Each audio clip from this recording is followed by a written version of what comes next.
Hello दोस्तों। आज हम त्रिभुज का तीसरा पार्ट लेके आए हैं और आज हम लोग समरूपता के बारे में चर्चा करते हैं। कुछ इम्पोर्टेंट बातें।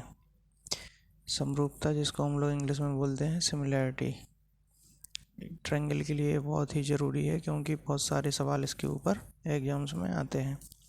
तो आइए हम शुरू करते हैं। समरूपता हमेशा दो त्रिभुजों में होती है, जैसे कि इनका नाम से ही हमको पता चल रहा है।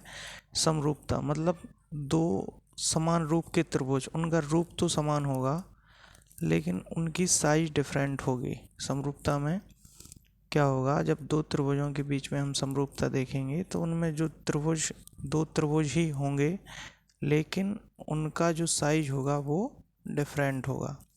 मतलब डिफरेंट साइज के दो त्रिभुज हैं तो उनमें समरूपता हो सकती है, लेकिन उसके लिए जो कंडीशन होती है वो कंडीशन है कि उन दोनों त्रिभुजों में दोनों एंगल समान होने चाहिए।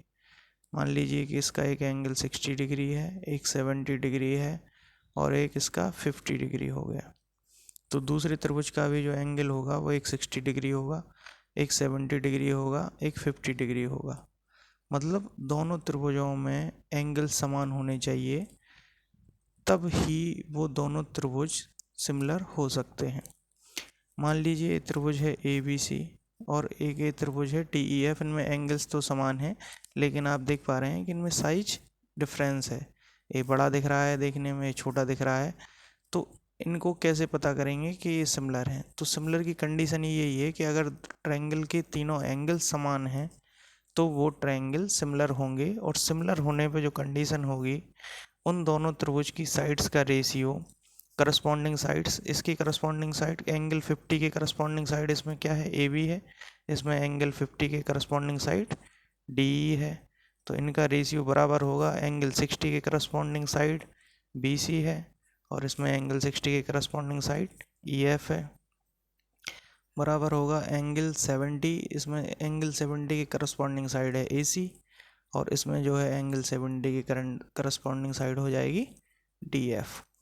तो जब दो त्रिभुज सिमिलर होते हैं तो उनकी साइड्स का रेशियो हमेशा बराबर होता है। इससे हमको ये मालूम चला कि जब भी हमको दो त्रिभुज सिमिलर दिए जाएंगे तो उनकी साइड्स का रेशियो हमेशा बराबर होगा। सिमिलरिटी का जो साइन होता है इसको इस तरीके से लिखा जाएगा, triangle A B C similar होगा ट्रायंगल डी ई एफ के। यह सिमिलरिटी का साइन होता है। ठीक है, तो सिमिलर होने के लिए हम समझ चुके हैं कि दो बातें होना ज़रूरी है। मतलब सिमिलर हमेशा, जब ट्रायंगल में सिमिलरिटी देखेंगे तो ट्रायंगल तो दोनों होंगे ही लेकिन उनका साइज डिफरेंट होगा। ठीक है, लेकिन उसमें जो एंगल्स होंगे हमको चेक करना पड़ेगा। अगर दो त्रिभुज हैं और उन दोनों के एंगल्स सेम हैं तो वो ट्रायंगल सिमिलर होंगे, और जब वो सिमिलर होंगे तो उनकी साइड्स का रेशियो, करस्पॉन्डिंग साइड्स का रेशियो हमेशा इक्वल होगा। करस्पॉन्डिंग साइड्स का मतलब ये है कि आप एक एग्जाम्पल और लीजिए।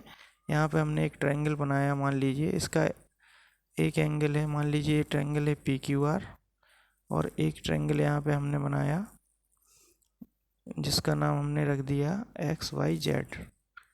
ठीक है, इसका पी एंगल है 40 डिग्री है, क्यू पर है यहाँ 60 डिग्री और आर है 80 डिग्री।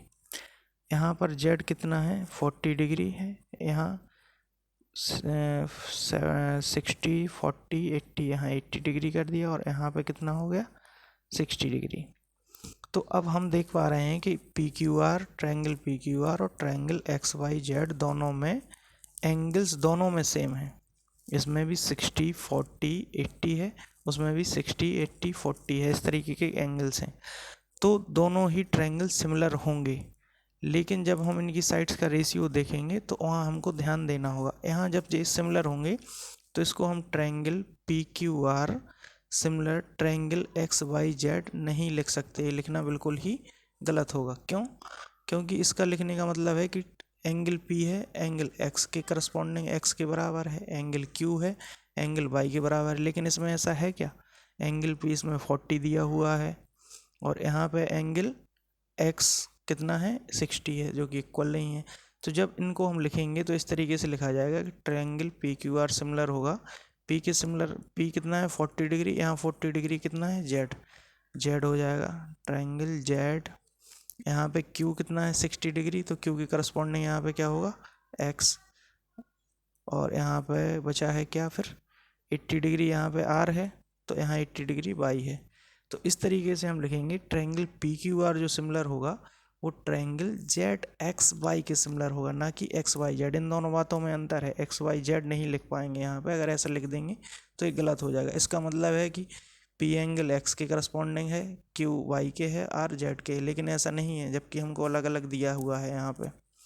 तो यहाँ से हम लिखेंगे तो रेशियो यहीं से लिख सकते हैं बराबर पी क्यू का रेशियो जेड एक्स के बराबर हो जाएगा, और क्यू आर का जो रेशियो होगा वो किसके बराबर होगा एक्स वाई के बराबर होगा। यहीं से लिख सकते हैं Q R X Y is equal to हो जाएगा P R upon Z Y. तो इन साइड्स का जो रेशियो होगा वो बराबर होगा पी क्यू का जेड एक्स से, पी क्यू का जेड एक्स से, क्यू आर का एक्स वाई से। क्यू आर के करस्पॉन्डिंग यहाँ पे एक्स वाई होगा, और पी आर का रेशियो जो होगा वो किसके बराबर होगा जेड वाई से होगा। ठीक है, अगर हमको ऐसा नहीं लिखना है, डायरेक्ट देख के बताना है, तो हम इस तरीके से बता सकते हैं एंगल 60 के करस्पॉन्डिंग इसमें क्या है पी आर है, और यहाँ पे एंगल 60 के करस्पॉन्डिंग क्या है वाई जेड है। तो इस तरीके से हम लोग समझ सकते हैं कि कौन सा रेशियो किसके बराबर होगा। ये हमारी सिमिलरिटी की मेन कंडीशन होती है। और सिमिलरिटी में इसके आगे थोड़ा और बात करें तो इसके बाद सिमिलरिटी में, और अब हमने समरूपता के बारे में थोड़ा जाना कि उसमें समरूपता में क्या होगा। अगर दोनों त्रिभुजों के ट्रायंगल सेम हैं तो दोनों त्रिभुज समरूप होंगे, तो क्या होगा उनकी भुजाओं का जो रेशियो होगा वो सेम होगा। इसके अलावा हम जानते हैं कि ट्रायंगल्स में कई सारी चीज़ें होती हैं, मीडियंस होते हैं, एंगल बाइसेक्टर होते हैं, परपेंडिकुलर होते हैं, तो उन सारी चीज़ों का रेशियो भी सेम होता है। दो अगर त्रिभुज समरूप हैं तो उनकी मीडियंस का रेशियो, उनके एंगल बाइसेक्टर्स का रेशियो, उनके परपेंडिकुलर का रेशियो, इन सारी चीज़ों में हमेशा रेशियो सेम होता है। आइए अपन देखते हैं इसके आगे क्या है। पी क्यू आर हो गया मान लीजिए एक त्रिभुज, और ए है ए बी सी। ये दो त्रिभुज हैं जो हमको समरूप दिए हुए हैं। ठीक है, मान लीजिए पी ए एंगल के बराबर है, क्यू बी के बराबर है, और आर एंगल सी के बराबर है। मीन्स त्रिभुज पी क्यू आर हो गया किसके समरूप, त्रिभुज ए बी सी के समरूप हो गया।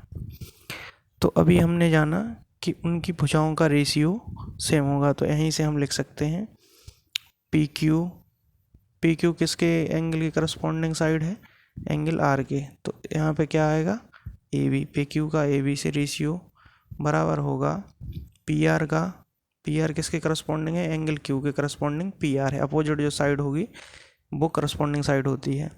तो पी आर इस एंगल के करस्पॉन्डिंग क्या है यहाँ पे ए सी, पी आर का ए सी से रेशियो बराबर होगा। और कौन सा रह गया अब क्यू आर का रेशियो किससे बराबर होगा बी सी से बराबर होगा। यहाँ तक तो हम समझ चुके हैं कि समरूप त्रिभुज हैं तो उन दोनों त्रिभुजों की भुजाओं का रेशियो बराबर होगा। इसके आगे उनकी मीडियंस का रेशियो भी बराबर होगा। उन त्रिभुजों में जो जो लेंथ खींची जा सकती हैं उन सारे भुजाओं की रेशियो हमेशा बराबर होते हैं एक दूसरे से। तो मीडियंस का रेशियो भी बराबर होगा मीडियन टू, मान लीजिए इस ट्रायंगल की हमने मीडियन खींची कोई, जिसका नाम रख दिया पी एस, और यहाँ पे हमने खींची ये हो गई ई डी। मीडियन हम जानते हैं कि ट्रायंगल के किसी भी वर्टेक्स से खींची जाने वाली वो लाइन जो सामने वाली भुजा को दो बराबर भागों में डिवाइड कर देती है। पी एस अगर मीडियन हमने खींची है तो इसका मतलब होगा क्यू एस बराबर एस आर। क्यू आर की इन एस यहाँ पे मिड पॉइंट होगा जो क्यू एस बराबर एस आर ए, सामने वाली भुजा को दो भागों में बराबर बांट देती है मीडियन। यहाँ पे बी डी बराबर हो जाएगा सी डी। तो मीडियंस का भी रेशियो, मान लीजिए इसकी लंबाई m1 है, इसकी लंबाई m2 है, तो मीडियंस का भी रेशियो m1 अपॉन m2 बराबर होगा। इसी और इसके बराबर होगा इनकी परपेंडिकुलर लेंथ भी इनके बराबर होगी, मतलब परपेंडिकुलर पहले पे जो डालेंगे और सेकंड त्रिभुज में जो डालेंगे उनका भी रेशियो बराबर होगा। और इनके एंगल बाइसेक्टर भी खींचेंगे। एंगल बाइसेक्टर क्या होता है, अगर कोई ट्रायंगल है और इस एंगल को हमने आधा कर दिया, यहाँ एंगल बाइसेक्टर होता है, तो एंगल बाइसेक्टर की भी लेंथ बराबर होती है। एंगल बाइसेक्टर शॉर्ट में लिख दिया है मैंने, AB1 पहले त्रिभुज का एंगल बाइसेक्टर, और यहाँ जिस एंगल का एंगल बाइसेक्टर खींचेंगे यहाँ भी उसी करस्पॉन्डिंग एंगल बाइसेक्टर खींचेंगे तो दोनों का रेशियो बराबर होगा उन दोनों ट्रायंगलों के पेरीमीटर का रेशियो, मतलब परिमाप का रेशियो। अगर फर्स्ट ट्रायंगल का पेरीमीटर P1 है और सेकंड का P2 है तो इन दोनों का रेशियो भी बराबर होगा। तो ये दो त्रिभुज समरूप होते हैं तो उसके लिए मेन कंडीशंस होती हैं। बाकी सरकम रेडियस भी दोनों की बराबर होती है, रेडियस भी दोनों बराबर होती हैं, तो उतना ज़्यादा भी समझने की ज़रूरत नहीं है क्योंकि ज़्यादा फिर टफ लगने लगेगा। सरकम रेडियस जो होती है, जो एक ऐसा पॉइंट सर्कल के ट्रायंगल के अंदर एक ऐसा पॉइंट होता है, आपने पढ़ा होगा सरकम सेंटर, उस सरकम सेंटर से वर्टेक्स तक की दूरी होती है सरकम रेडियस। ठीक है, तो अभी इसके बारे में आगे बात करेंगे कभी। तो जब दो ट्रायंगल सिमिलर होते हैं तो ये सारी जो चीज़ें होती हैं इनका जो रेशियो होता है, भुजाओं का रेशियो, उनकी मीडियंस का रेशियो, परपेंडिकुलर का रेशियो, एंगल बाइसेक्टर का रेशियो, पेरीमीटर का रेशियो, एंड रेडियस, सरकम रेडियस, इन सारे रेशियो बराबर होते हैं। अब हम एक छोटा सा एग्जांपल ले लेते हैं। मान लीजिए हमको एक ट्रायंगल दे दिया उन्होंने ABC, जिसकी हमको एक साइड दी है 2, एक साइड दी है 6। यहाँ पे हमको एक ट्रायंगल दे रखा है PQR, जिसकी एक साइड हमको दे दी मान लीजिए 8 दे दी, और हमसे QR पूछ लिया उन्होंने, हमको दे दिया ट्रायंगल ABC ट्रायंगल PQR के समरूप है। पहले से ही बता दिया ट्रायंगल ABC ट्रायंगल PQR के समरूप है। इसका मतलब क्या हुआ कि A के करस्पॉन्डिंग P एंगल है, B के करस्पॉन्डिंग Q एंगल है और C के करस्पॉन्डिंग R एंगल है। ठीक है, तो इस तरीके से हम जान गए। तो इसका मतलब क्या हुआ कि इसमें देखिए, तो हमने अभी हाल क्या बताया कि अगर दो ट्रायंगल समरूप हैं तो उनकी भुजाओं का रेशियो बराबर होगा। तो इसमें देखिए एंगल C के करस्पॉन्डिंग कौन सी है, 2 है, और इसमें देखिए एंगल C का मतलब ये हमने यहाँ पे 3 इससे दिखाया है, तो इसके करस्पॉन्डिंग क्या हो जाएगा 2/8, और इस यहाँ पे एंगल A के करस्पॉन्डिंग क्या है 6 दिया हुआ है, और यहाँ पे QR है, QR ही हमको फाइंड करना है।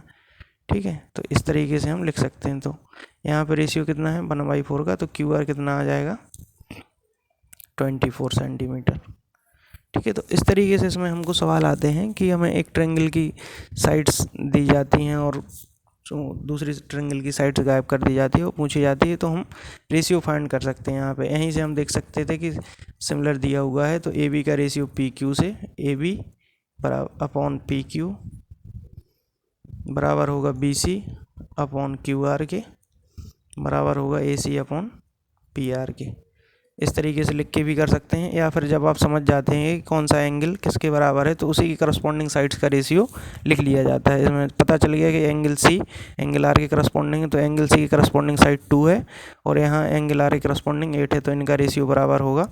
यहाँ एंगल A की करस्पॉन्डिंग साइड 6 है और यहाँ पे एंगल P की करस्पॉन्डिंग साइड QR है, हमने इनको बराबर कर दिया। QR की हमारे पास लेंथ आ गई। अब यहाँ पे एरिया के बारे में भी बात कर लेते हैं हम।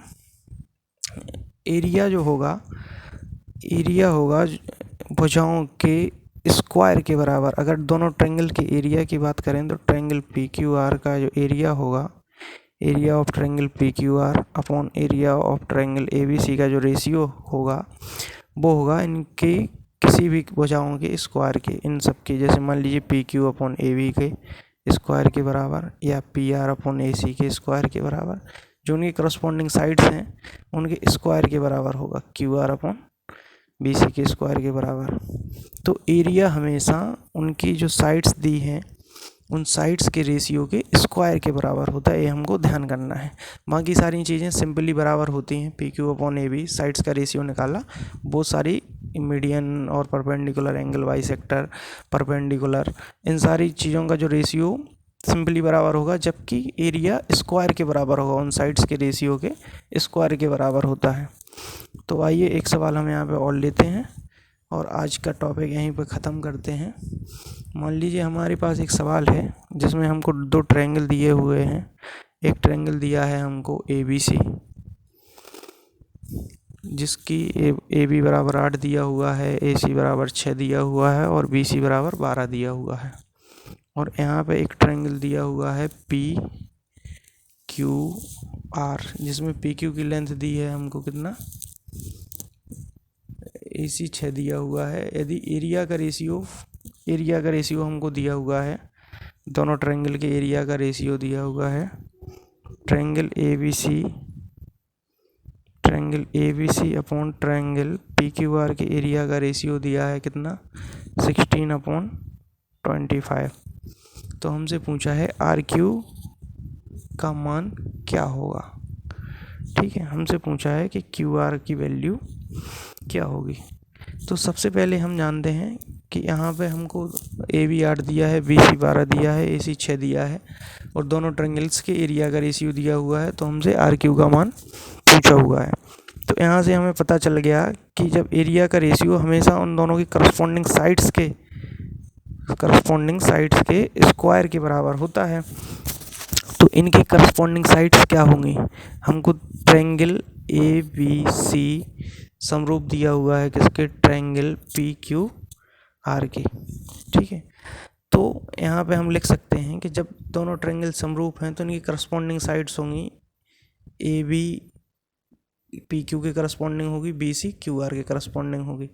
तो BC अपॉन QR किसी भी साइड्स को ले सकते हैं, लेकिन हमको QR निकालना है इसलिए हमने QR लिया। BC अपॉन QR का स्क्वायर बराबर होगा 16/25 के। होगा कि नहीं होगा, यही बताया आपको अभी पहले कि जो हमको साइड्स के स्क्वायर के बराबर उनके एरिया का रेशियो उनकी करस्पॉन्डिंग साइड्स के रेशियो के स्क्वायर के बराबर होता है। तो करस्पॉन्डिंग साइड्स क्या हुई यहाँ पे, BC QR के करस्पॉन्डिंग है, तो उनका रेशियो के स्क्वायर के बराबर हो जाएगा एरिया का रेशियो। इसको हम सॉल्व कर लेंगे। BC हमको 12 दिया हुआ है, 12/QR बराबर हो जाएगा, यहाँ इनका रूट करेंगे तो 4/5 हो जाएगा, 4 3 या 12। तो QR की जो वैल्यू होगी वो आ जाएगी 15 सेंटीमीटर। तो इस तरीके से हम हमारे सिमिलरिटी के सवाल कर सकते हैं। आई होप आपको थोड़ा समझ में आया होगा। बुक में से आप लोग क्वेश्चन लगाने की कोशिश कीजिए।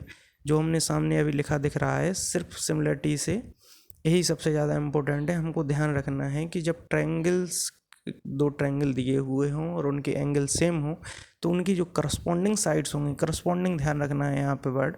ऐसा नहीं है कि PQ का AB हमेशा इसी तरह से लोग देखते हैं कि इस तरह PQ है तो इस तरह AB है तो दोनों का रेशियो बराबर होगा, नहीं, उनके एंगल्स का करस्पॉन्डिंग देखना पड़ता है। यहाँ पे एंगल R अगर एंगल C के बराबर है तो उनकी करस्पॉन्डिंग मतलब अपोजिट साइड के रेशियो बराबर होंगे।